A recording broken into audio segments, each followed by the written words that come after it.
자, 저는 올해 의사표시에서 통정의표시랑 사기 이 두 파트 가장 출제가 된다고 예상되는 부분이에요. 자, 우리 교재 보면 250쪽에 보면 하자의 의사표시, 사기, 강박의 의사표시 보세요.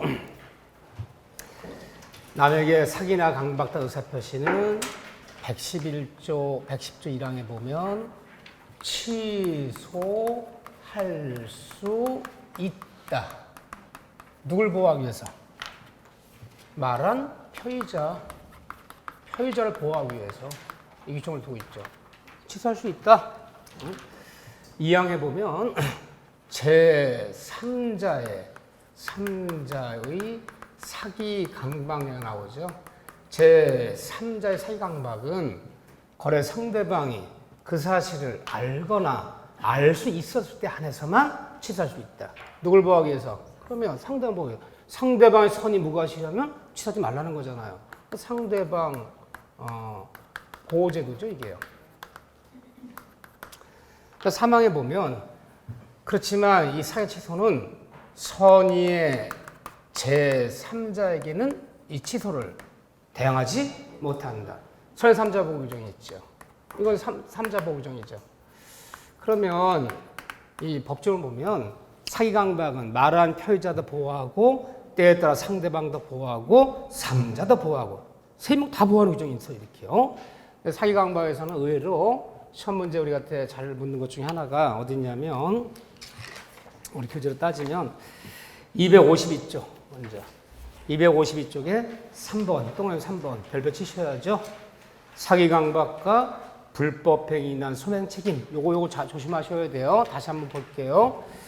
남에게 사기나 강박단 의사표시는 110조 1항에 보면 취소할 수 있다. 이 취소의 문제 벌어져요. 또 뭐가 벌어지냐? 사회생활 때 남에게 사기나 강박 당해버리면 이 750조라는 게 있어. 남에게 사기나 강박한 사람은 불법에 저지른 거야. 사기 강박 당한 사람은 사기 강박한 사람에게 불법에 당했기 때문에 불법 행위로 인한 손해배상을 청구할 수 있다. 남의 사기 강박하는 건 불법에 저지르는 거예요. 이건 이제 민사 문제, 민법 문제고 이거는 민사 문제고 또 하나는 형사 문제 남아 있죠. 사기 강박 당한 사람은 사기 강박한 사람한테 쫓아가서 경찰서에 검찰에 형사 고발할 수 있죠. 형사 책임.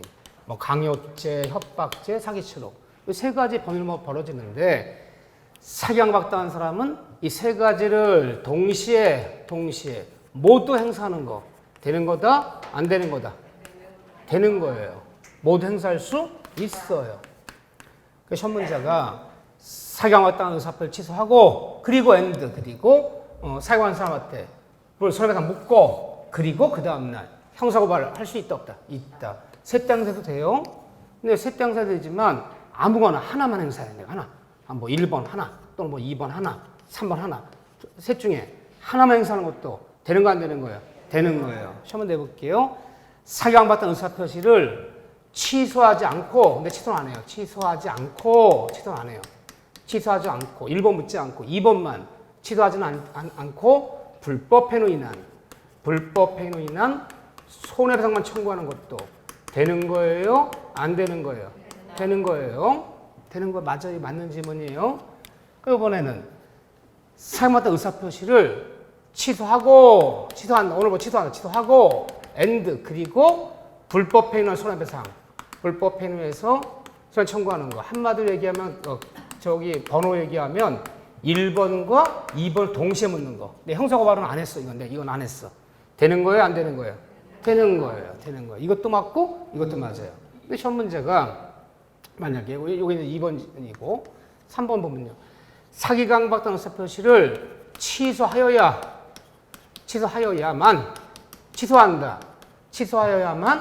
불법 행위로 인한 손해배상 청구할 수 있다. 1번 해야지만이 2번 할 수 있다. 이 질문만은 맞는 거예요? 틀리는 거예요? 틀리는 거지. 1번 하지 않고 그냥 2번만 물어도 되는 거 안 되는 거예요? 되는 거지. 꼭 취소해야만 묻는 얘기는 아니잖아. 그러니까 이게 지금 맞아. 둘 다 1번이고 둘 다 물어도 괜찮아. 응? 2번만 물어도 괜찮아. 하지만 1번 취소해야만 손해만 물을 때 이 질문 틀리는 거지. 이 질문만은 조심하셔야 돼. 또 하나 조심할게. 취소는 취소한 다음에 떨어져. 취소는 뭐가 있어요? 소고표가 있어. 취소한 다음에 떨어지면 사기가 받은 맺은 계약은 계약 맺은 날로 돌아가서 소급적으로 소멸해. 두 번째, 취소는 뭐가 있어요? 부당의 반환이 있어요. 이거 잘 보셔야 돼요. 부당의 반환이 있어요. 이게 있어요. 시험 문제가 사기가 받은 의사표시를 취소하고 부당 반환을 청구한 다음, 이걸 청구한 다음 또다시 불법 손해배상 물을 수 있다 없다. 이 두 가지는 동시에 안 되는 거예요. 그럼 어떻게 하라는 거야? 선택해. 너 취소하고 부당 반환 묻든가, 취소하고 이거 묻지 않고 이거 묻든가. 선택해야지. 이거하고 이건 동시에 안 돼요. 왜? 부당 반환 범위에 보면 선이라면 어디까지 반환해? 취소된 부당 반환 범위 선이라면 현존이. 악이었다면요. 상대방이 악이었다면 받은 것 플러스 이자 플러스 손해배상. 손에 들어와 있는데 또 다시 손해배상 물어버리면 더블로 묻는 거잖아. 그래서 이걸 조심해. 취소하고 벌 손해배상 물을 수 있다. 맞는 질문. 취소하고 부당 반환을 청구한 다음 또 다시 손해배상 묻는다. 그건 틀린 질문. 그럼 이거 하든지 선택해야지. 동시에는 안 된다. 요거 동시에는 조심하셔야겠죠? 객관식 문제는. 자, 근데 요건이 중요해요. 요 질문도 잘 나오는 질문이야. 시험 문제. 사기의 요건, 강박 얘기는 무시하시고. 자, 요건 보시면 어디 있느냐? 다시 앞으로 넘어가야겠네. 첫째, 1번 봐보세요. 요건에 요건 별표 2개 간단하지만 치셔야 돼. 자, 1번에 사기자 또는 강박자에게 타인을 기망하여 착오에 빠지게 하려는 고의와 착오에 빠진 상태에서 의사하게 하려는 2단. 사기가 되려면 2단에 반드시 뭐가 있을 거? 고의가 있을 거. 여기서 주의할 문장이 뭐라고요? 고의가 있어야 사기가 되는 거지. 과실로 기망하여. 과실로 남을 속여서. 이런 단어가 있어 없어요? 없어요. 실수로 남을 속인다는 말은 없어. 꼭 뭐가 있을까? 고의가 있어요. 과실로 기망, 이미 틀린 거죠. 두 번째, 그리고 기망행위가 뭐 쓸 거 없어요. 그냥 여러분 한번 보게 하면 돼. 기망행위가 있을 거.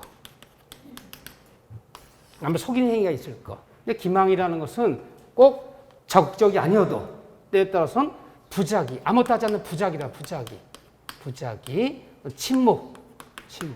이것도 사기가 될 수 있다 없다? 있다. 우리가 사회생활할 때 부작위, 아무것도 하지 않는 거. 이 아무것도 하지 않는 것도 형사법에서 민사법에 다 문제되는 거야. 사람을 죽이는 방법 얘기해 보세요. 사람 죽이는 방법 몇 가지가 있나 한번 죽여 보세요. 너무 많아서 대답을 못 하네. 하나는 자기 살인범이야. 뭐 독극물 먹인다, 목을 조른다, 흉기로 지른다, 뭐 이런 건 적극적인 행동으로 하는 거야. 아무것도 하지 않는 거 살인죄야. 자, 연로하신 부모님이 뭐 속칭 중풍 같은 게 걸려서 수족을 못 움직여. 근데 머리맡에다 어머니가 때마다 드세요. 못 움직이는 분한테 때마다 드세요 하고 이렇게 차려놓고 4박을 여행 갔다 왔어. 돌아가셨네. 이게 살인범이에요? 살인범이에요.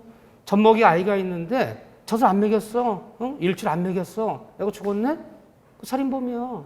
살인의 고의가 있는 거야. 아무것도 하지 않는다는 거였어요. 그래서 항상 민법이건 형사법이건 꼭 적절히 말을 하고 행동하는 것만 문제되는 것이 아니라 아무것도 하지 않는 것도 항상 문제가 되는 거야.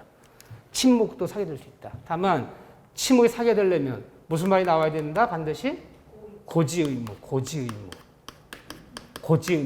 위반. 남과 계약 맺을 때 뭔가를 알려주는 의미가 있는데 알려주지 않고 맺은 계약은 침묵이 사기가 될 수 있다. 요게 누가 많이 들어갈 거야? 중개사들이 많이 들어가는 거야. 중개사는 다 알아. 이건 토지를 매매하는데 도시계획선에 걸려서 전에 개발할 수 없는 토지라는 거 알고 있어. 나 현지 중개사이기 때문에 여기는 비만 내리면 상습 침수 지역이야. 여기는 비가 몇 년에 한 번씩 물에 잠겨요. 여기 하천부지라. 외지는 잘 몰라. 뻔히 그런 중요한 알면서 알려줘 맺은 계약은 침을 사기가 되는 거예요. 매도인뿐 아니라 중개사도 그럴 수 있는 거예요. 이렇게요. 고지음이란 말이 나와야겠죠. 그래서 거기 기망 거기 간단히 기억, 니은, 디을 예 들어준 거 이거 중요한 거죠? 집중 나와 이거 이게 요즘 문제들은 이런 걸 물어. 왜 이게 실용적인 거거든. 학문적 이론적인 거보다. 자, 이런 것들은 판례가 기망이다, 기망이 아니다 얘기한 것들 거기 있네요. 과장 광고는 기망이 아니다. 가격을 시가를 묵비하거나 가격 얘기는 위법 사기될 수 없다. 백화점의 변칙 세일이라든가 이런 것은 사기가 된다 안 된다? 된다. 아파트 분양 시 중공모법에 공동묘지가 주변에 주성된 사실 알면서 고지하자 맺은 계약은 뭐가 된다? 기망이 된다. 그래서 보세요. 아파트 분양 받는데 선분양하잖아. 나 외지인이야. 서울 사람이야. 평택에서 선분양 받는데 2년 뒤에 3년 뒤에 뻔히 아파트 중공될 무렵에 인근에 대규모 공동 조성된 사실 알면서 분양회사가 고지하자가 맺은 분양 계약은 침해 사기가 되는 거야. 그러면 나 아파트 분양 계약 취소할 수 있어 없어요? 있지. 근데 나 취소 안 하려고 그래. 피는 한 1억 붙었어. 피가 붙어서 피? 프레미엄 붙었어. 피가 한 1억 붙었어. 그렇지만 내가 괘씸해갖고 내가 분양회 상대로 손해배상 청구하려고 그래. 어? 너 사기야. 왜 중개사가 고지하지 않았어? 그러면 이 분양 계약을 취소하지 않고 아파트 분양회 상대로 불법 손해배상 물을 수 있어 없어요? 이따 배웠잖아. 아까 여기 나왔잖아. 아까. 응? 그러니까 분양은 그대로 갖고 요거는 손해배상 묻고 해야지. 꼭 취소해야만 손해배상 물을 수 있으면 뭐 취소 못하지. 피가 1억 붙었는데 자유로도 할 수 있다. 취소하지 않고 분양에 취소하지 않고 손해배상 물을 수 있다. 그런 거. 그 강박이 위법한 정도에 이뤘을 거. 그렇죠? 이것이 위법할 정도에 이뤘을 거. 기억나시죠? 그런데 남한테 거짓말하고 뭐 했다 다 사기강박이 되는 건 아니고 위법할 단계에 이르러야지만 사기강박인데 위법한 단계에 이르렀는지 판단 기준이 뭐죠? 뭘 갖고 판단하는 거다? 얘가 이것이 이렇게 나한테 거짓말하고 이거 한 것이 전철역 안에서 싸우는 물건 파는 사람이 막 거짓말 시켰어. 이 자성링은 뭐 만병통치고 뭐 이 파스는 뭐 만병도 파스로서 뭐 개껍데기가 들어가 있는 파스래. 개껍데기 뭐 등등 해서 뭐 원래는 한 장에 10,000원씩 팔던 건데 회사 망해서 10장에 10,000원씩 준대 이번에는. 다 거짓말이었어. 뭐 개껍질 안 들어가 있어. 개껍질 뭐라 그러지 그거? 뭐 안 들어가 있어. 10,000원씩 판 적도 없어. 다 거짓말이야. 기망이에요? 기망이 아니에요. 기망이 아니라는 거야. 야시장에서 전천에서 싸구려물을 팔면서 적당히 헛폭을 과장하는 것은 사회에 통념 미쳐볼 때 뭐가 아니다. 사기가 아니다. 하지만 고가 제품 파는 백화점에서 여기 들어가죠. 고가 제품 백화점에서 원산지를 속이거나 가격을 속이는 것은 사기다. 뭐 이렇게 뭐에 따라 설정한다. 사회 통념에 따라서. 그다음에 여기는 없지만요. 거기다가 적어야죠. 또 사게 되려면 뭐가 있어야 돼요? 사게 되려면 인과관계가 인정될 것. 이게 인정된 사기강박이다. 인과관계. 원인과 결과. 원인과 결과 인정될 것.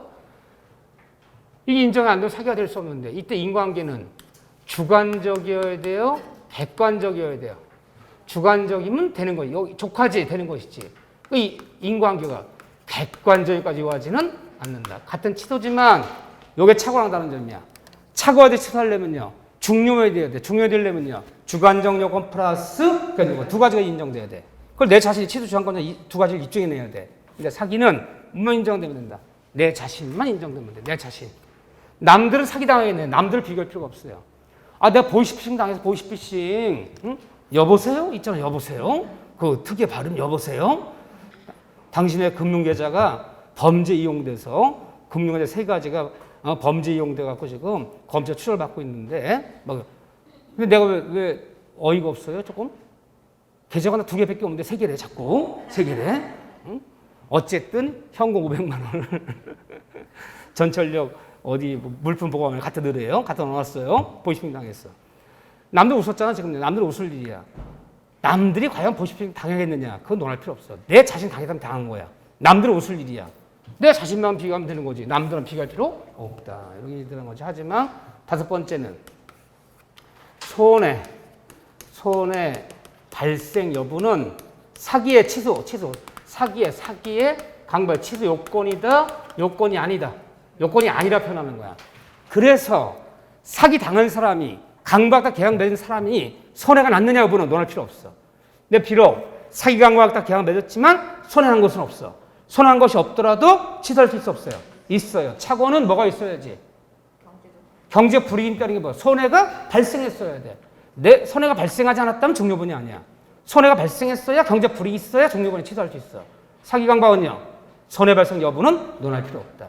따라서 사기강박당한 사람에게 아무런 손해한 것이 없더라도 사기강박은 뭐 할 수 있다? 취소할 수 있다. 말을 정리하자면 손해 발생 여부는 사기강박 취소 요건이 아니다. 논할 필요 없다. 요거 발생 여부는 논할 필요 없다. 이렇게 조심하셔야죠. 이런 거를. 오케이. 이런 얘기들. 자, 그런 다음에 우리한테 진짜 중요한 것이 이제 251쪽에 있는 효과 거기 보면 읽어보고 빡쳐는 거 제 3자의 사기강박. 요게 중요하죠. 요게 별표 2개. 문제 나왔다면 무조건 75점짜리 문제, 75점 이상이에요. 중상급 문제인데 너무너무 잘 나와요. 요건 나오면 이거 뭐 다 단답식 문제거든요. 오히려 교과서 이렇게 요 페이지 가만히 다시 한번 읽어보는 게 좋고, 제가 별표 하여튼 어쨌든 수업시간 별표 2개, 3개 챈 부분 다시 한번 교재를 보는 게 좋아. 어쨌든. 자, 그런데 제3자의 사기 강박. 쉬운 거부터 판례까지 다 접근하자고요. 110조 2항에 어렵게 나올 수도 있고 쉽게 나올 수도 있지만 다시 한번 갑이라는 사람을 갑사장을 사기 강박한 사람은 을조폭이다. 제가 수업 시간에 을조폭이 누구라 얘기했어요? 을조폭 어디 있는 조폭이야 얘? 평택 역전파예요. 평택 역전파 부두목. 자, 얘가 강박했어요. 협박했어요. 얘가 여태 기망 사기쳤어요. 갑사장, 너 갖고 있는 영어권을 그 유흥업소 영어권을 포기하지 않으면, 너 갖고 있는 그 토지 건물의 점유권을 포기하지 않으면, 너 소유권을 포기하지 않으면, 영어권을 포기하지 않으면, 점유권을 포기하지 않으면, 소유권을 포기하지 않으면 사람 잡는다. 협박을 못 이겨서 공포시에 잠겨서 의사표시했어요. 나 오늘부로 영어권을 포기한다. 영어권을 포기한다. 점유권을 포기한다. 포기하라잖아. 안 그러면 사람 잡는 데잖아. 나 어디에 있냐는 재산의 소유권을 포기한다. 의사표시했어. 1년 의사표시 1년 지났어. 1년 만에 너무너무 억울해. 내 맞아 죽는 한이 있더라도 나 1년 전 영어권 포기한 것은, 소유권 포기한 것은 을조포기에 협박을 못 이겨서 포기한, 따라서 취소한다라고. 취소할 수 있다는 거예요? 없다는 거예요? 자, 현 문제가 이 경우는 1년 만에 쫓아가서 언제든지 취소할 수 있다. 맞는 질문, 틀린 질문. 동그라미 쳐놨는데도 나를 안 믿으니까 대답을 안 해. 본인 생각에. 뭐 동그라미 쳐놔도 X 안 쳤는데도 이게 뭐야 이게? 상대방 없는 의사표시. 상대방은 단독행위했다는 거야. 제3자 생각으로 상대방 없는 의사표시. 상대방은 단독행위했다면 소유권, 점유권, 영어권의 포기, 유언, 유증, 재단법인 설립행위를 우리 뭐라 불러요? 상대방 없는 단독행위. 상대 없는 의사표시했다. 이때는 갑은 언제나 취소할 수 있다. 언제나 취소하더라도 손해볼 사람이 없잖아. 이건 법적으로 없는 얘기지만. 자, 그래서 여기다 보면 제3자, 이걸 3자라 부르자. 제3자의, 이렇게 되니까 어려운 거예요, 여러분들이. 제3자의 사기강박으로 사기 당한 사람이 상대방 없는 단독행위를 했다는 거야. 어쩔 수 없이 무서워서. 상대가 없는 의사표시 때는, 그때는 뭐라고요? 언제나 취소할 수 있다. 취소하더라도 손해볼 상대가 없잖아. 근데 문제는 제3자의 사기강박으로 사기 당한 사람이 병화태 영어권 양도하지 않으면 사람 잡는다. 사기가 당한 영어권 양도 계약을 맺었어. 누구랑? 병이랑. 이때 사기강박 누구하고? 을이하고. 계약은 누구랑 맺고? 병이랑 맺고. 이때 얘를 뭐라 불러요? 얘를 상대방. 즉 상대방 있는 제3자 사기강박으로 상대방 있는 의사표시 이루어지면 이때는 얘는 쫓아가서 1년 전이야. 1년 전에 영어 양도한 것은 얘 강박에 못 이게 한 거야. 오늘부로 취소한다라고 1년 만에 쫓아가서 병한테 이 양도 계약을 취소할 수 있다는 거예요? 없다는 거예요? 있어요? 없어요? 그래, 잘했어. 내가 다 알아들었어요. 앉은 데서 입만 띄워. 내가 다 알아들어. 있을 수도 있고 없을 수도 있는 거지. 언제나 취소할 수 있다. 언제나 취소할 다 틀리는 거지. 이때 누구 태도가 중요하다? 상대방 태도가 중요하다. 자, 1년 전에 이런 일이 벌어졌어. 그렇지만 1년 전에 상대 병사장이 나는 몰랐다. 선이 엔드 그리고 무과실이라면 얘는 억울하더라도 취소할 수 있다 없다? 없다. 거래 안전을 지키고 상대 보호해야 될 거 아니야. 이때는 취소할 수 없고 상대방이 악이 이미 알고 있었다. 악이 또는 오할 또는 뭐예요? 유과실.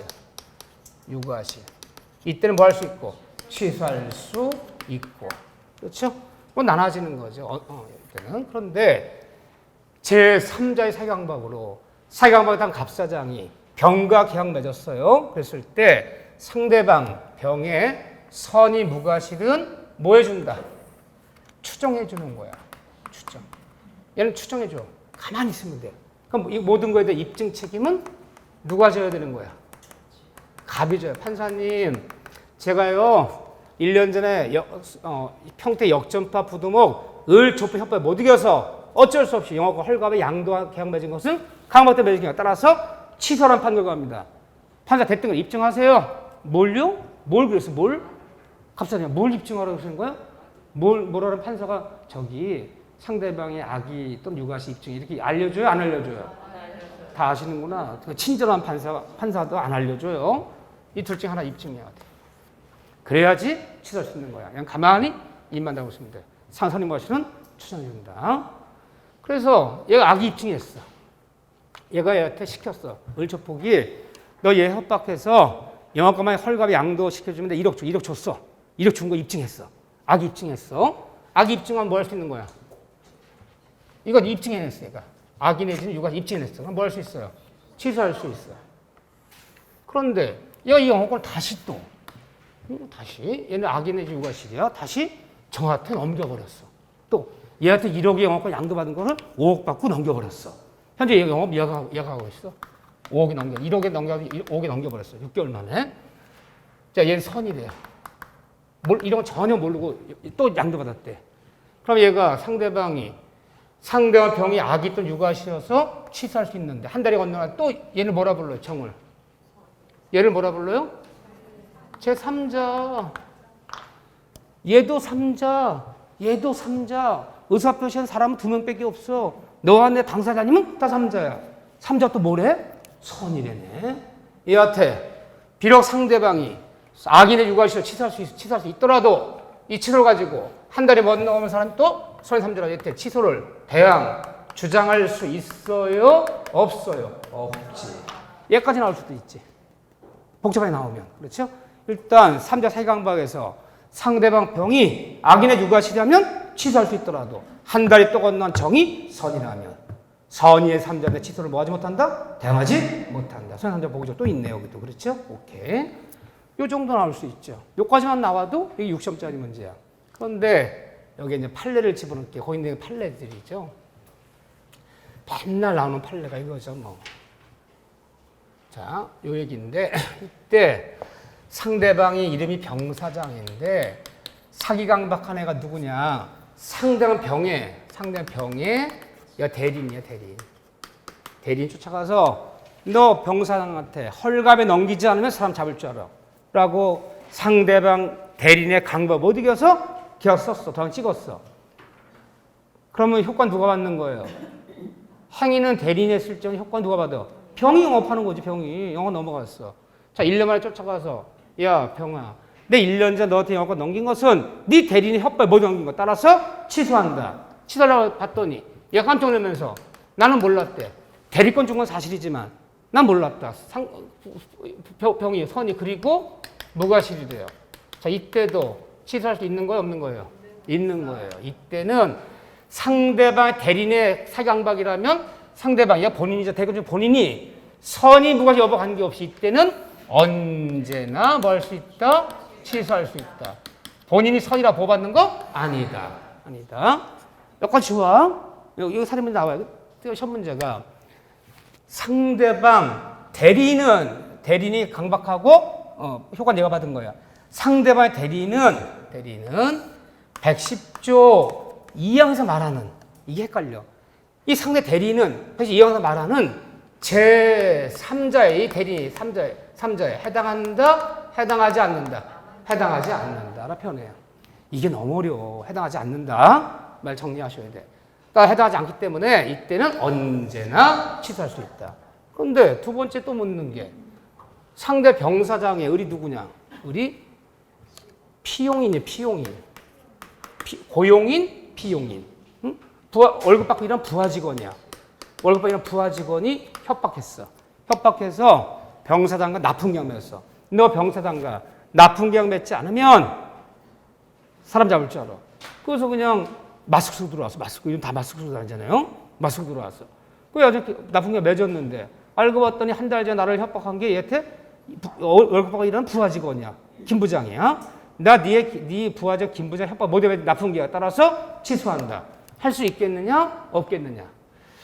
자, 상대방의 부하적 피용인이라면 이때는 취소할 수 있다는 거 없다는 거예요. 그래요. 일단 법정을 따라가야 돼. 설사 그런 일이 벌어졌더라도 이 병사장이 선이 엔드 그리고 무과실이라면 이때는 취소할 수 없고 야 시켰어. 을부장 협박해. 계약 맺어야 돼. 상대방이 악의, 오할, 요구하실 때 이때는 취소할 수 있고 그러면 상대방의 부하직원 피용인은 110조 2항에서 말하는 이 피용자는 제3자에 해당한다, 해당하지 않는다.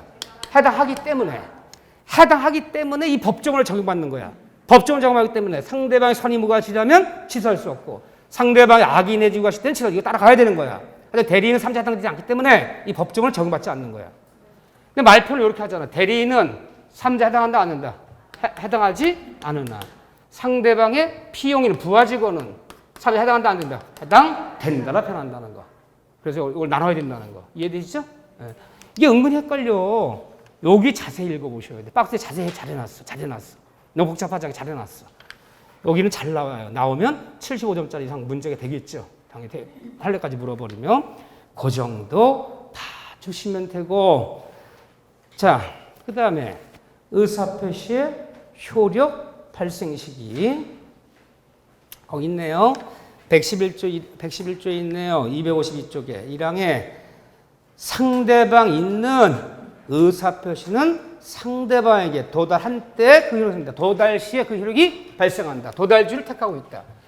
그런데 이 도달주의 원칙 111조 1항에 보면 상대방의 의사표시는 도달 시에 그 효력이 발생한다. 우리 민법은 이 도달주의를 대원칙으로 삼고 있어요.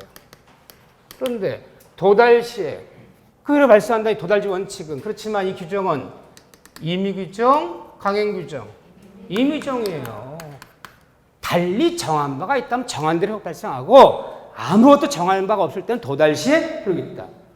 도달 정하면 정한 대로 하는 거고 임의정이 강의정 아니에요. 또 도달지 원칙은 어디에 적용이 있는 거라고요? 상대방 있는 의사표시에서만 도달주의지. 그러니까 뒤집어 얘기하면요. 상대방 없는 단독행위 의사표시에는 도달지 원칙은 적용이 있는 거예요? 적용이 없는 거예요? 도달지 원칙 적용이 없는 거예요. 상대방 있는 의사표시만 도달시야. 없는 의사표시는 언제로 발생해요? 표백시에. 표백주의. 상대방 있는 의사표는 도달주의다. 근데 어쨌든 상대방 있는 의사표는 도달시에 그 도달주의 원칙은 그렇지만 일반 우리가 사인과 사인뿐 아니라 국가기관인 공법행위에도 그 공법행위에도 적용이 있다 없다? 있다. 이게 특이한 거야. 이게 우리가 민법 총칙 어딜 배워도 공법엔 적용이 없다. 다 맞아. 그런데 도달주의 원칙 하나만 공법에 적용이 있는 거야. 세무서든 경찰서든 뭐 세금 납부해라 무슨 과태료 고지서 나에게 도달시키지 못했다면 다 효력 없는 거야. 응? 요게 처음이자 마지막이야. 우리 중간 민법 배울 때 공법형에도 적용이 있다란 말은 딱 한 군데 배웠어. 도달주의. 표현들이 제도건 조건기한이건 뭐 무효취소건 비진이건 의사표현 어디건 다 적용이 없다면 다 맞아. 그래서 어쨌든 공법에 적용되는 건 하나밖에 없다. 우리 중요한 민법 할 때 도달주의. 이거 하나, 이거 조심하시고. 그다음에 뭐 한번 읽으면 되지 뭐. 그거 다 읽으셔야 돼요. 왜냐하면 제 개인 어렵지 않아. 근데 의사표현의 효력 발생 시기가 차고나 비진이 표시보다 훨씬 많이 나와. 이게 최근 10년치 기출문제고 어려워서가 아니야. 이거요. 거기서 이제 특별히 252쪽에 동네 2번 도달이 문제되는 경우 별표 하나 쳐놓으세요. 판례들 도달이 문제되는 경우 기역, 니은, 디귿 넘겨보세요. A, B, C 다 좋아. 거기서 니을번 봐보세요. 니을번 봐보세요. 참 이거 독특한 거야. 요거 나오면 그대로 이 판례는요. 나오면 글자 하나 안 틀려. 똑같이 나와. 똑같이 안 나오면 큰일 나는 거야. 잘못된 판례들을 물을 때는. 아파트 경비원이 집변후부터 우편물을 수령하려고 이런 우편함에 넣어뒀어요. 아파트 1층에 가면 우편함이 있죠. 101호 뭐 쭉 있잖아요. 거기에. 넣어둔 것은 도달로 본다? 볼 수 없다. 볼 수 없다. 이것만은 안 돼. 왜요? 하도 분실이 많거든. 애들이 뭐 딱지 잡으려고 비행기 잡으려고 빼가거든. 근데 이게 아니라 만약에 우리 집 앞에 우편함이 있어. 우리 집 대문에 우편함이 있는데 우편함에다 집어넣었어. 도달로 본다 안 본다? 본다. 그건 봐요. 하지만 아파트만은 안 본다는 거예요. 아파트만은. 왜요? 하도 분실이 작기 때문에. 자, 거기에 이제 하나 추가. 자, 미음번 하고 하나 쓰면 되겠네요. 그게 제일 중요해요. 어려워서가 아니라 그냥 사회생활 때 알아야 되는 거야. 도달이 안 되면 다 효력이 없는 거야. 의사표시는. 내용증을 보내도 소용없어. 다 도달 못 시키면. 반송 뭐. 자, 미음번 해보면요. 그러면 국가가 여러분 다 아는 거야. 국가가. 지자체가 지방, 자치, 단체가 일간 신문이나 일간 신문 그럼 관보라 불러. 관보에 공고한 것은 국가가 일간 신문이나 관보에 공고한 것은 특별한 사정이 없다면 상대방 국민에게 또는 시민에게 특별한 사정이 없다면 도달로 본다, 볼 수 없다. 볼 수 없다. 본다가 아니에요. 볼 수 없다. 어떻게 하라는 거래서 다 개별 통보예요. 물론 특별한 사정이 없다면 전제는 붙어 있어. 도달 볼 수 없다. 그래서 서울신문이라는 신문이 있어요. 옛날에. 서울신문에 보면 예전에 각종 공고가 많이 나왔어. 그럼 싹 없었어. 그거. 공고는 뭐해? 도달이 아니라는데. 특별한 도달로 볼 수 없다. 다 개별 통보해라. 이런 것도 상식과 같지 않죠? 내 상식으로 풀면 틀릴 만한 것들을 조심해야 되는 거야. 그 정도 봐주시고요. 자, 그런 다음에 나머지 읽으셔야 돼요. 여러분들 읽어주시고 이 정도야. 응?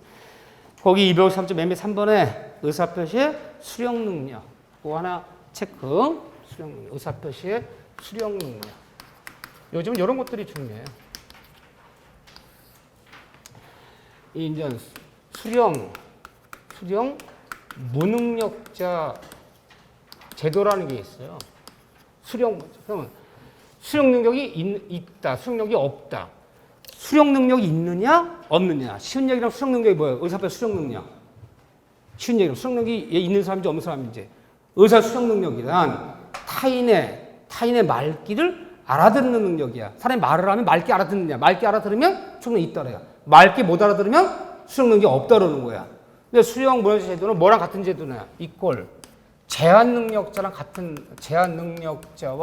같은 단계 능력이야. 그럼 제한 능력자는 미성년자, 법원부터 성년, 후견 선고받은 사람들은 다 뭐예요? 수용 문화자가 되는 거죠. 같은 단계 능력이죠, 이게. 그런데 우리 법조문에 뭐가 있나 볼까요? 법조문에 3번 보세요. 동그라미 3번. 의사표시에 오른쪽 페이지에 있어요. 3번. 의사표시, 동그라미 3번. 의사표시에 상대방이 이를 받은 때 제한 능력자인 경우에는 표의자는 그 의사표를 대항하지 못한다. 대항하지 못한다는 얘기 뭐야? 받은 사람이 미성년자였다는 표의자는 도달을 주장하지 못한다. 주장 못하는, 대항하지 못한다는 거 아니에요. 정확하게.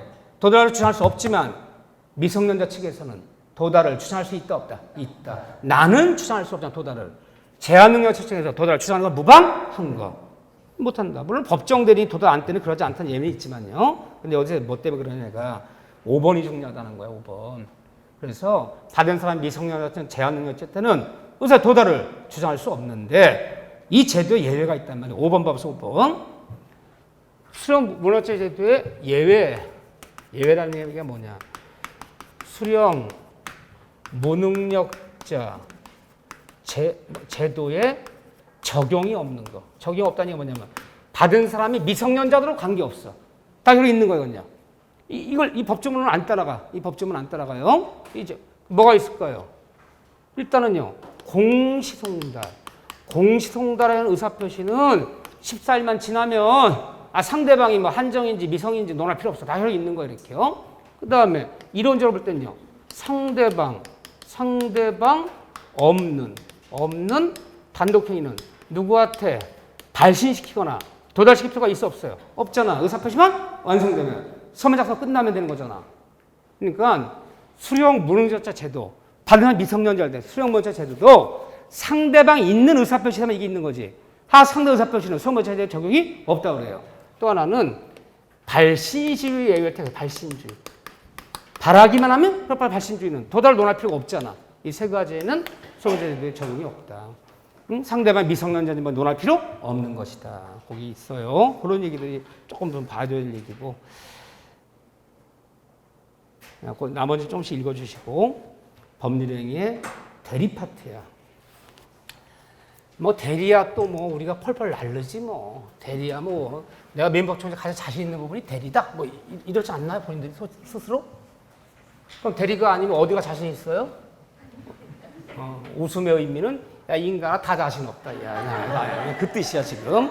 법률행위, 의사표시, 대리, 무효취소, 조건기한. 아무 생각 안 나. 지금 내 제목 얘기 아무 생각 안 나. 그래요? 다 어려워요. 그렇지만 그 중에서도 우리가 대리가 제일 어려워. 왜? 범위 넓어. 범위 너무 넓고, 법조문도 많고, 팔 너무 많아.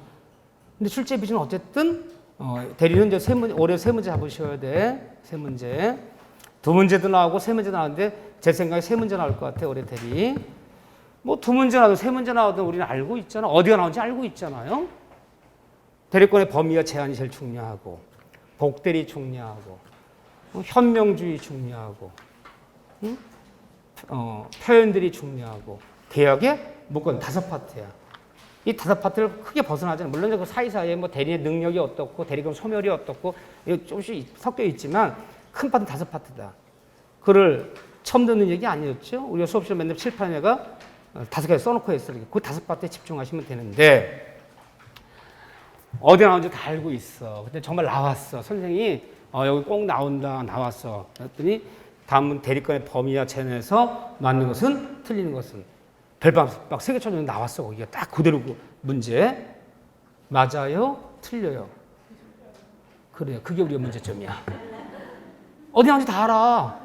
어디나 다 오는데 막상 그 문제 나오면 또 헷갈려. 2번도 같고 3번 같기도 하고 막 그래요. 그래서 민법이 어렵다는 거야. 중요한 민법 수준이 만만한 수준이 아니라는 얘기를 하는 게 어떤 시험인지 거기 나온다. 학개론이건 어디건 공법 이거 꼭 나온다. 이거 기억하셔라 그러면 기억하면 나오면 맞춰거든요. 민법 꼭 나온다 강조해서 나와도 못 맞춰. 국어기 때문에. 국어는 아다르고 어다르잖아. 글씨 나왔고 막 의미가 달라지잖아. 그러니까 이게 하루 이틀이 안 되는 거야. 그러니까 민법을 잘하는 방법은 사실 뭐 이제라도. 교과 전부를 다 읽어. 이제 와서 교과서를 읽으래. 이제 와서 미쳤나 봐. 그게 아니라 수업 시간에 저랑 같이 체크한 부분. 그 부분이 교과 전체를 보면 한 내 생각에는 한 3분의 1 정도밖에 안 될 거야. 별표 3개처럼 들어오네. 그 부분, 뭐들 손 댔다. 손 댔다라면 문장을 읽어야 돼. 문장을. 자꾸 문장을 읽어서 이 마음 보세요. 뭐라 그럴까. 어떤 사람이 영화를 옛날에 닥터 지바고라는 영화 있었어요. 그거를 요약본으로 이런 내용이다 줄거리가 이거로 한 사람 영화를 본 사람은요 달라요. 기억력도 다르고 이야기도 달라. 더 풍부해. 삼국지도 마찬가지야. 삼국지책을 이렇게 뭐 10권으로 되어 있는 걸 다 읽지 않아서 그걸 읽은 사람이랑 이문열의 삼국지 요약본 한 권짜리 읽은 사람은 달라. 이게 이제 어디가 시험이냐면 처음에 안 다를 듯 해도 점점 조금씩 더 들어가면 좀 차이가 벌어지는 거야. 마찬가지야. 아무리 마음이 급해도 어디 나온다. 응? 예를 들면 내가 계약의 목건데 본인의 추인권 나온다. 그럼 거기는 교과서 읽어야 돼. 그럼 그 교과서는 2페이지 돼 있단 말이야. 문장을 자꾸 읽으면서 자연스럽게 가랑비 옷 젖듯이 그게 문장이 나도 모르게 스며들어야 되는 것이지 어떤 단어를 요라는 게 아니에요. 그 스토리가 생긴단 말이야. 자꾸 문장을 읽으면. 근데 문장을 너무 안 읽고 나는 원래 요약집 하는 거 반대하는 사람이야.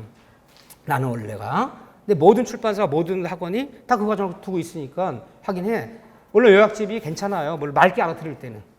맑게 정상적으로 내가 잘 들어왔어. 기본 강의도 다 수업 들었고 심화도 들었고 한 번 들은 게 아니야. 2번 정도 들었고 교과서도 그래도 뭐 한 번, 2번 정도 이렇게 했고 한 사람들은 되지만 이 어중쩡한 상태에서는요. 요약 강의 들어가면 죽도 밥도 안 될 수가 있어. 이게 죽도 밥도 안 될 수가 있어요. 너무 양이 없겨. 그러면 왜냐면 이거는 하나의 그 스토리를 다 생략한 거란 말이야. 그러니까 예를 들면 삼국지를 책을 읽었다는 전제하에 그 내용을 딱 안다는 전제하에 중요한 것만 뽑아놓은 건데 나 삼국지 자체가 책이 잘 안 읽었어. 그래 버리면 이게 이제 들어가면 흔들려 버려 이게요. 그렇기 때문에 여러분들이 그럼 어떻게 하라는 거니 나보고 지금 와서. 그러니까 내가 다 읽으라는 거 아니야. 교과서 펴보면요. 기본 강의 제가 기본 강의나 또 시간을 별로 3개씩 2개씩 펴본 거. 3개 침부 2개 침 부분만은 반대 요약집 갖고 하려고 그러지 말고 그 부분만은 찾아서 읽으셔. 이렇게. 그 부분만은. 그러면 대리 파트가 5개 빼기 읽을 데가 없어. 5파트. 거기는 지금 교과서를 좀 읽어달라는 거야. 그런 식으로. 그래야지만이 문장 속에서 내가 이야기, 스토리 속에서 내가 기억이 오래, 그걸 뭐라 부르냐면 민법에서는 니갈 마인드라 그래요. 많은 민법 그거를 읽어버리면 처음 듣는 문장이 나와도 내가 스스로 판단할 수 있어. 이 집이 맞을 것 같아. 틀릴 것 같아. 판단하면 확률이 7, 80%씩 올라가야 돼. 그거는 뭐 특정한 단어를 요새는 게 아니에요. 시간이 걸리죠. 그러니까 민법이. 대리라는 거. 분위기가 약간 안 좋아졌어 지금. 다시 썰렁해졌어요 다시. 자 대리 보죠. 대리. 민법은 40문제짜리 생각하면 오산이지. 민법은 내가 중개사 시험이 1차 80문제, 2차 120문제, 총 200문제야. 그래서 민법은 내가 볼 때는 60문제권은 되는 거야. 중개사법이건 공시법, 등기법이건 다 민법에 파생이 되기 때문에 민법을 잘하면 40문제 맞는 게 아니라 60문제 맞는다고 생각을 하셔야 돼요. 그러니까 민법 공부가 3분의 1이 될 수밖에 없는 거야. 내 총 중개사 공부량의 3분의 1이 될 수밖에 없는 거야. 공법은 공법에 끝이야. 물론 공법이 어려워. 근데 공법은 거기만 끝이는 거지. 공법이 다른 법에 크게 영향 주지는 않아요. 민법 다 영향 주잖아. 그렇기 때문에 민법 시간을 더 가져가야 되는 거야. 40문제짜리 생각하면 안 되죠. 대리란 파트. 뭐 그럼 지금부터 열심히 하면 되는 거냐? 되지요. 나 백지야. 나 빵점이야. 나 빵점이야. 빵점은 없다. 객관식이니까. 나 20점이야. 20점부터 출발한 우리 20점 주는 거예요. 이건 주는 거예요. 기본 점수로 주는 거예요. 40문제에서 찍으면 몇 문제 맞아요? 오지선다니까. 8문제 맞지. 확률상. 그렇잖아요? 누구나 그냥 길고 지난 사람 찍어도 8문제 맞는 거야. 평균적으로. 오지선다니까 5문제 하나씩 맞는 거잖아. 이건 준 거야. 이건 준 거야. 그러면 저 여기서 60점을 맞아야 돼요. 그러면 16개를 더 맞아야 돼. 16개. 이건 주고 들어가는 거니까. 찍어도 맞는 거니까. 16개. 지금 몇 월 달이에요? 5월. 좋아. 6월, 7월, 8월, 9월, 10월 다 남았으니까 5개월. 5개월에 16문제 맞추려면 한 달에 3문제씩 올려. 3문제씩. 한 달에. 3문제씩. 그럼 갈 수 있어. 근데 한 달에 16문제 다 올리려고 그래. 16개 다 올리려고 그래. 죽도 밥도 안 돼. 한 달마다 그렇게 쫓아간다고 생각을 하셔야 돼. 한 달마다. 공부는 하면 훅 가지 못해요. 누적이 돼야 돼. 공부에 제가 다시 한번 말씀드리지만 나 요즘 점수가 안 올라. 당연한 거야. 맨날 그냥 고언절이야. 공부는 이 전공 공부는 이렇게 안 올라가요. 이렇게 점수가 이렇게 안 올라. 이렇게 우상향. 처음에 20점에 출발했는데 한 2달 들으니까 한 30점, 또 한 달 가니까 한 40점, 또 2달이 흐르니까 50점, 뭐 60점, 또 8개월 열심히 했더니 70점. 이렇게 안 올라가요. 공부가 이렇게 내가 공부하는 만큼 꾸준히 우상향을 딱 그러면 어때요? 공부하는 보람도 있고, 공부하는 재미도 있고, 자신도 있고, 희열도 있고, 공부한 만큼 점수가 올라가니까. 그러면 공부해서 성공 못한 인생이 없어. 공부는 이렇게 안 올라, 절대. 이게 무슨 바구니 만드는 작업이야? 매일 하나씩 만들면 이틀 지나면 2개 되고, 3일 전 4개 되게 되는 게임이 아니야. 그런 일이 아니야. 공부는 이렇게 안 올라가요. 절대 어떤 공부. 이렇게 올라가, 이렇게. 이렇게 올라가, 이렇게. 한 2-3달이 열심히 내가 성실하게 2-3달 꾸준히 듣고 열심히 노력했어. 맨날 그 자리네. 별로 넣은 것도 없어. 그 자리야. 그러다가 한번 점핑해 와요. 깨달음이 와, 깨달음이. 그전에 그 낯설고 막 어렵게 느끼는 것도 이제 자연스러워지고, 이렇게 뭐 그리까지 어렵진 않아, 이제. 말기 다 알아들어. 그럼 여기서 내가 만약에 20점 맞던 사람이, 요 단계면 한 번에 40점이 가는 거야. 한 번에 40점이 가는 거지. 25점, 다음 달에 27점, 다음 달에는 32점, 이렇게 안 올라가요. 20점 때 헤매던 분이 한 번에 40점대 가는 거야. 이게 누적이 됐을 때. 그럼 여기서 또 맨날 40점대야. 나 도저히 이거 못 벗어나. 3개월간. 또 누적이 돼야 돼. 성실하고 끈기 있고 꾸준히 반복하고 했을 때. 계속 40점대. 그러다가 어느 순간에 이게 누적이 돼버리면 60점대로 가는 거예요. 그래서 사실은 공부에서는 50점대가 없는 거야. 사실은. 40점 아니면 60점이야. 이게 40점대 아니면 6점이야. 바로.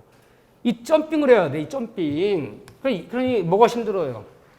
이 과정이 힘들지. 이 과정이 얼마나 회의감이 나겠어. 맨날 해도 똑같고 점수도 안 늘고 맨날 똑같고 매너리즘에 빠지고 실망하고 느슨해지지. 그렇잖아요. 그러니까 이것을 성실과 인내와 내 자신을 믿고 꾸준히 정진하기가 쉽지가 않은 거야. 그래서 애들이건 어른이건 공부에서 인생 성공하기 쉬운 일이 아니야. 일단 공부를 한다는 것은 애들도 마찬가지야. 공부 잘하는데 성실해야 돼. 기본. 머리 갖고는 안 돼. 머리 갖고 하는 애들은 초등학교, 중학교 때까지야. 고등학교 가서는 떨어져, 걔는. 성실과 이 반복을 통해서만 올라갈 때 이게 다 다져지는 건데 초등학교, 중학교까지 내용이 많지 않으니까 머리 갖고 공부하지. 응? 그렇지 않아. 또 마찬가지야.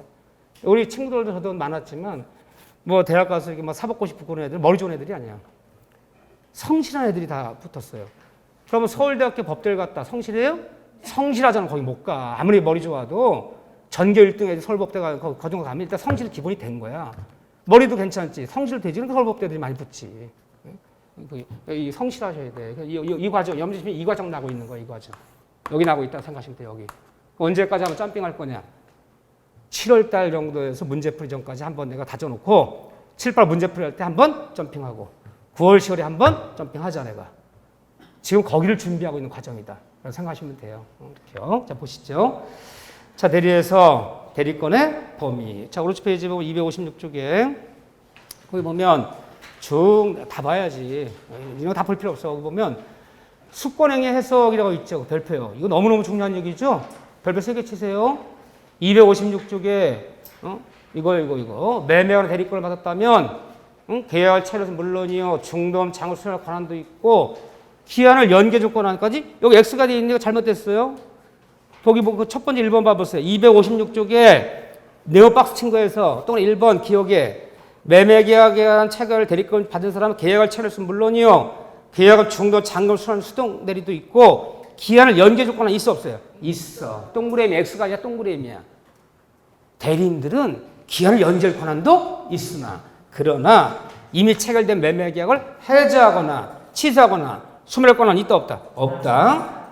아무것도 아니라 제일 많이 나오는 질문이야. 또 부동산 잘 봐보세요. 옆에 하나 적으세요. 부동산 매수 대리권을 수여받은 사람은 매수해달라 수여받은 사람은 당연히 이 매수한 부동산을 매도에 관한 대리권까지는 있는 거예요? 없는 거예요? 자, 저기 내가 미국 가는데 안성에 여기 있는 땅 내가 저 선산 같은 거 부모님 산소 좀 쓰고 올 만한 마땅한 땅, 한 1000평 정도만 좀 나 대신 매수해달라. 대리인한테 써줬어.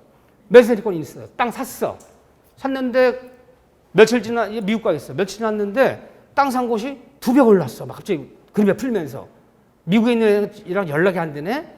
2억에 샀는데 일주일 만에 5억 주겠대. 다 팔아버렸어 대리인이. 되는 거예요? 안 되는 거예요? 안 되는 거야. 매수 대리권 있다고 해서 매도할 대리권까지 있는 것은 아니다. 특별수권이 없는 한 부동산 매수 대리권 있다고 해서 매도할 대리권까지 인정되는 것은 아니다. 그건 무권돼야 되는 거예요. 나머지 읽어주셔야죠. 거기. 이게 중요해. 의외죠. 이게 중요해. 이게 부동산 중개사는 중개사분들이 알아야 되는 거 어디까지 할 수 있는 건가. 이 문제 너무너무 자주 나왔죠. 최근에. 요거. 그 다음에 2번 동그라미 임의 대리에 있어서 대리권의 범위를 알 수 없는 경우 다른 말로요. 대리권이 있지만 그 범위가 불분명한 대리인도 본인을 위해서 다음까지는 대리할 수 있다. 그래서 넘겨보세요. 권한불명 대리인도 본인의 재산에 관해서 보존행위는 할 수 있어요, 없어요? 있어요. 그러니까 보존행위란 말을 단어 쓰면 보존행위지만 글로 쓰면 뭐라 나와 이게요? 글로 쓰면. 첫 문장 문제 얘가 단어 안 써서 글로 썼어. 권한이 불분명한 대리인도 본인의 재산을 유지. 있는 그대로 유지시켜주는 행위. 있는 그대로 유지시켜주는 거야.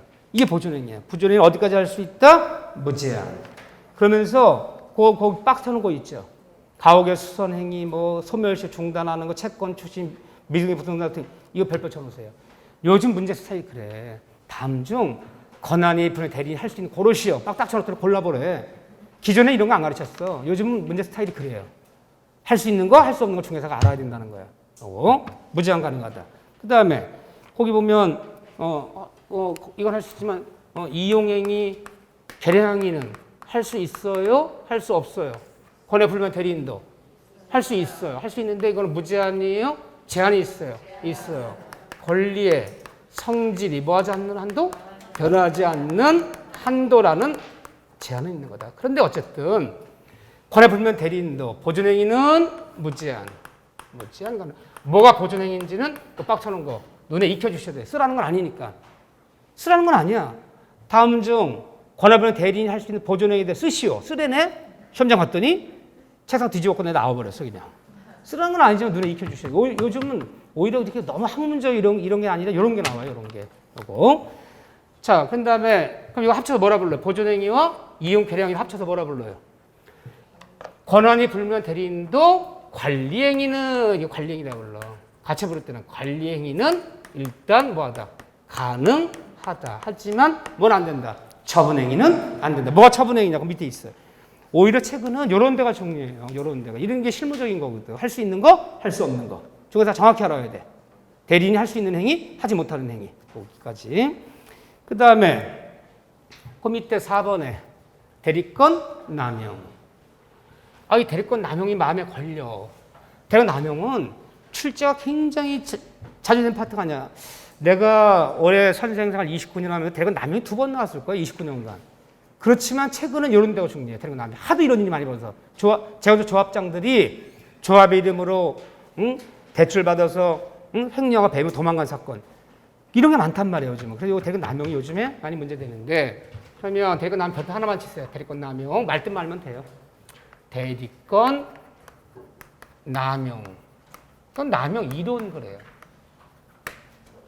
거기 체크 257쪽에 대리권 남용이요. 일단 우리는 대리권 남용이란 말과 뭐를 구분할 줄 알아야 돼.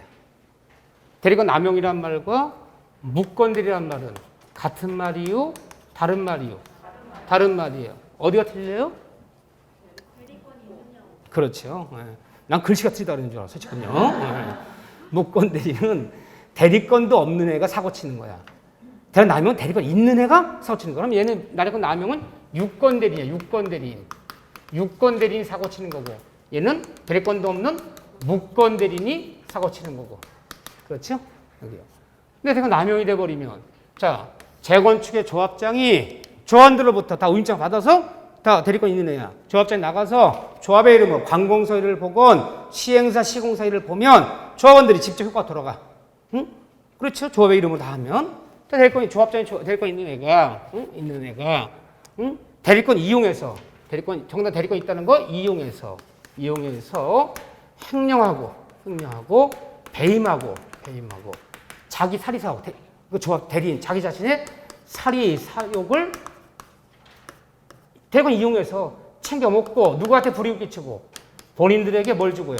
불이익을 끼치고, 도망간 사건이죠? 제가 조합 이름으로 운영비 쓴다는 명목하에 30억 대출 받아서 가고 도망가 버렸어요. 그냥 외국으로 도망갔어요. 이게 대리권 남용인데, 남용 대리권도 대리인이 정당 대리권 있다는 걸 이용해서 횡령 배임한 사건도 원칙은 본인에게, 본인이 조합원들이, 재건축 조합원들이 본인에게 유효한 대리이다.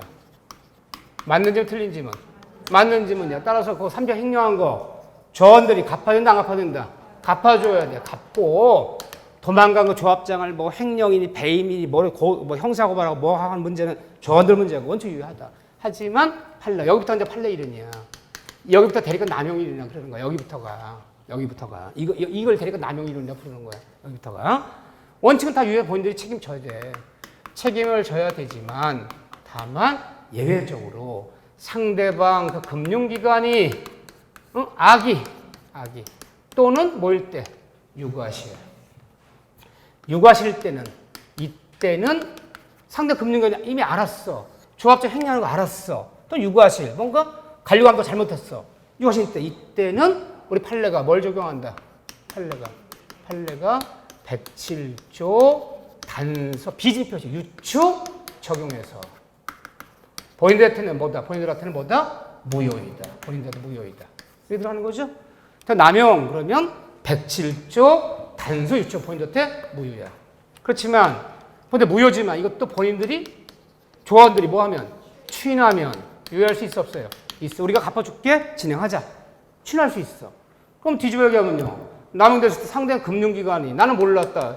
조합장 행위자 몰라. 선이 엔드 그리고 무과실 때는 이때는 당연히 유효한 대리기 때문에 본인들이 뭐 100% 책임져야 되는 거죠. 그러니까 이런 논쟁이 벌어졌을 때 상대방 이제 보통 얘가 이제 금융기관이 나온다고. 상대방 금융기관의 선의 무과실은 추정되는 거야. 이 모든 것에 입증점 누가 지는 거야? 본인들이 지는 거야. 책임 안 지려면 본인들. 저기요. 은행시. 그게 조합장이 물론 조합의 이름으로 운영자로서 대출할 수 있지만 첨부서가 미비됐는데 그 관리위원회 도장도 안 들었는데 대출해줬다든가 또는 걔네 은행에 김대리라는 애가 있어. 김대리. 걔 협조해준 거야. 걔가. 협조해주고 돈 30억 대출 나오자마자 걔도 그 다음날 출근 안 했어. 걔는 어디 갔어? 걔는 출근 안 하고 둘이 같이 만났어. 조합장한테 조합비로 30억 대출해주고 그 다음날 인천 와서 같이 만나서 같이 떴어. 홍콩으로. 이게 무슨 얘기 하려고 그러는 거야? 네가 니네 직원을 똑바로 관리감독 같은 방지할 수 있는 사고였잖아요. 뭐 얘기하는 거야? 유과실. 이것을 이 둘 중 하나를 누가? 본인들이 입증해내야 돼. 입증내면 이거 추정해서 30안 갚아도 돼요. 입증책은 본인들이 지는 거야. 상대방은 이거로 추정되는 거야. 입증해내야 되고. 그러면 무효 만들 수 있다. 이렇게요. 아무것도 아니잖아. 그러니까 남용 107조 단서 유추 상대방이 악인의 유과실 때. 다만 이런 일이 벌어졌을 때 상대방의 선의무과실은 추정해줬기 때문에 모든 입증은 본인 조합원들이 해내야 돼. 악인의 유과실. 그러면 무효 만들 수 있다. 하지만 남의 대리권은 무효이지만 본인이 뭐하면 이것도 추인하면 유효할 수는 있다. 이렇게 봐야죠. 대리권 남용. 자, 근데 대건 제한 쌍방들이 자기약 금지 여기 잠깐만 볼게요. 자, 10분 쉬었다가 봅시다.